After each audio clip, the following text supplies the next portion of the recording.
치던 자들이 도망하여 읍내와 여러 마을에 말하니 사람들이 어떻게 되었는지를 보러 와서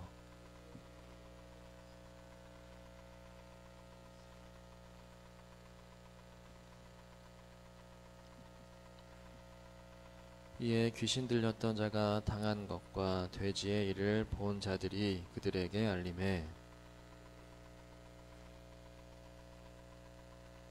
예수께서 배에 오르실 때 귀신 들렸던 사람이 함께 있기를 간구하였으나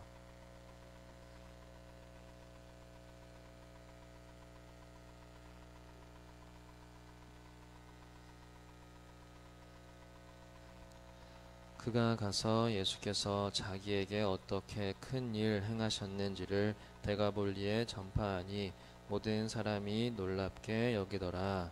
아멘. 귀신들이 예수께 간청을 합니다.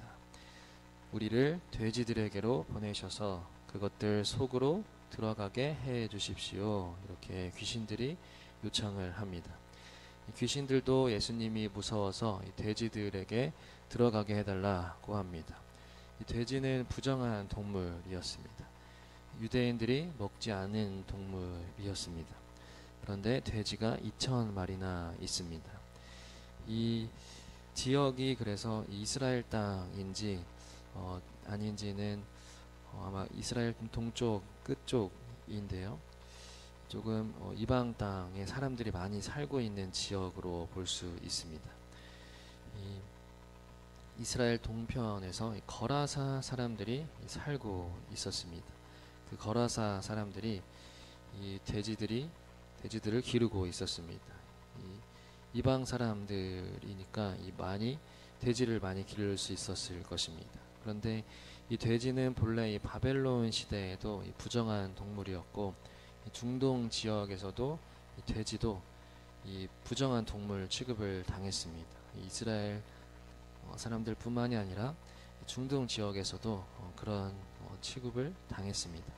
그런데 이 돼지가 왜 부정한 동물이 되었을까라고 하는 것은 물론 하나님께서 그렇게 정하신 것이지만 이 중동 땅에서도 그렇다라는 것을 볼 때 이 돼지가 좀 사람에게 좋은 영향을 끼치지 못했던 것으로 볼 수 있습니다.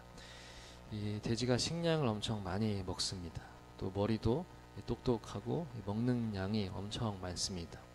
이 털도 없어서 이 수분이 많이 필요합니다. 그래서 물도 많이 먹습니다.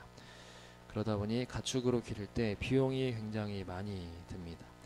뿐만 아니라 그러다 보니까 인간과 경쟁을 하게 됩니다. 먹을 것을 가지고 사람이 먹는 것까지 다 먹으니까 돼지와 사람이 서로 경쟁을 하게 되고 인간의 먹을 것까지 돼지가 빼앗아 먹게 되고 또 돈 있는 사람들은 돼지를 기르면서 사람에게 먹을 것도 돼지에게 다 먹여서 자신들이 고기를 먹고 이렇게 하는 경향이 있어서 그런 것을 막기 위한 유목민들의 지혜라고 볼 수도 있습니다. 그렇게 돼지를 조금 부정한 동물로 여겼던 이 사람들의 지혜라고도 볼 수 있습니다. 그래서 하나님도 이 사람을 더 귀하게 여기시기 때문에 돼지에게 보다 사람을 더 귀하게 여기시기 때문에 돼지를 기르는 것을 또 금하셨던 것으로 볼 수도 있습니다.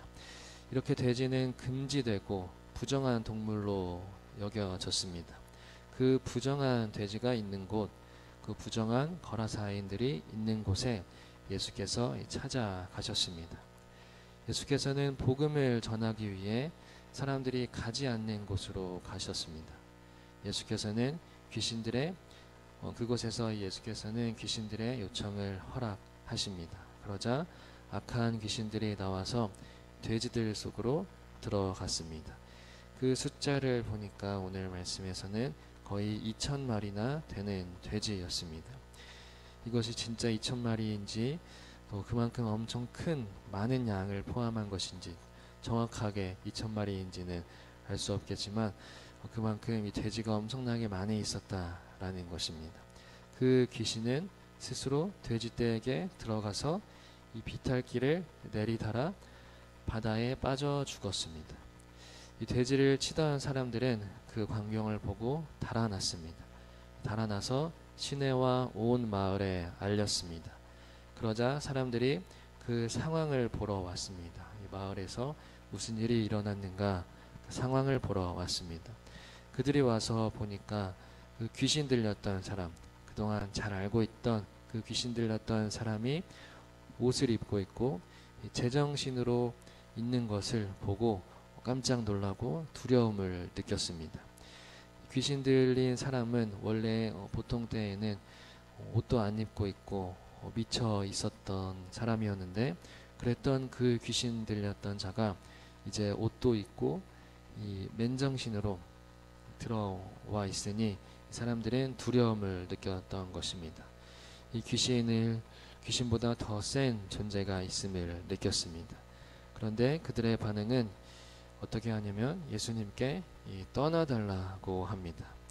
이 신적 존재 앞에서 두려움을 느꼈던 것입니다. 이 사람은 초월적인 존재를 만나면 두려운 마음부터 듭니다. 그래서 베드로도 예수님을 처음 만났을 때 그 경외로움 앞에서 주님 나를 떠나소서, 저는 죄인입니다, 나를 떠나달라고 이렇게 했습니다. 인간의 두려움은 이 피하고 싶은 본능을 일으킵니다. 그러나 귀신 들렸던 사람은 이 반대로 말합니다. 예수님과 함께 있게 해달라고 애원합니다. 그러나 예수께서는 허락하지 않으시고 내 집으로 가서 가족에게 주님께서 너에게 큰 은혜를 베푸셔서 너를 불쌍히 여겨두신 일을 이야기하여라 라고 말씀하십니다.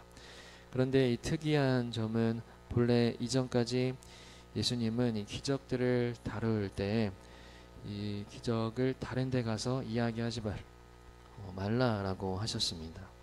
1장에서도 귀신들이 예수님이 누구이신지 스스로 말할 때 입을 다물라라고 하셨고요.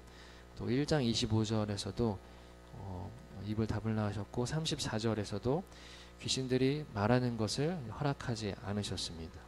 왜냐하면 그들이 예수가 누구인지를 알았기 때문이다 라고 기록되어 있습니다. 이 나병 환자를 고치시고도 예수께서는 드러나게 동네로 들어가지 못하시고 바깥 외딴 곳에 머물러 계셨습니다.